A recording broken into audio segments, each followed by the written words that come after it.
Audio. Proximus, 1.347 équivalent temps plein, ont souscrit au plan de départ.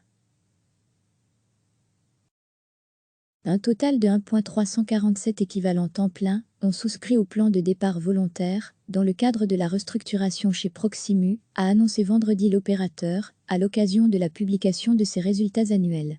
Proximus s'attend dès lors à un nombre très limité de départs involontaires au terme du processus de mobilité interne et de requalification, qui a débuté début février. L'opérateur évoque en outre un impact de moins de 178 millions d'euros en éléments occasionnels principalement enregistrés dans le cadre du plan de transformation Fee-for-Purpose et du plan de départ anticipé préalable à la pension. Proximus avait annoncé en janvier 2019 un plan de transformation prévoyant le départ de 1.900 travailleurs, un nombre finalement réduit à environ 1.300 et l'engagement de 1.250 autres.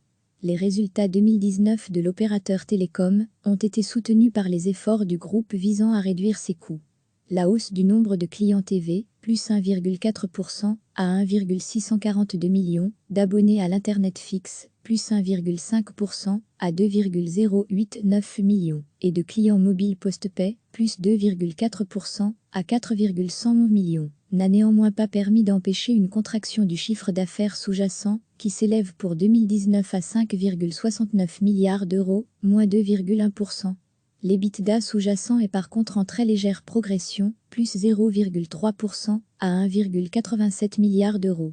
Pour l'ensemble de l'année, Proximus dégage un bénéfice net de 373 millions d'euros, en recul de 26,6% par rapport à 2018, en raison principalement des coûts du plan Fee-for-Purpose. Pour le seul quatrième trimestre 2019, Proximus est dans le rouge à hauteur de 29 millions d'euros, contre un bénéfice de 125 millions lors des 3 derniers mois de 2018.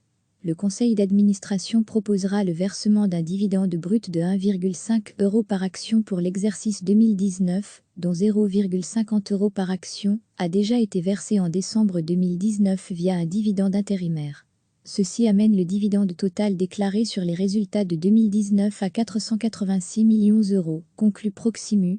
L'État belge percevra 55,87% de ce montant, soit plus de 271 millions d'euros. Recevez chaque matin l'essentiel de l'actualité. Cliquez sur s'abonner pour recevoir les dernières nouvelles.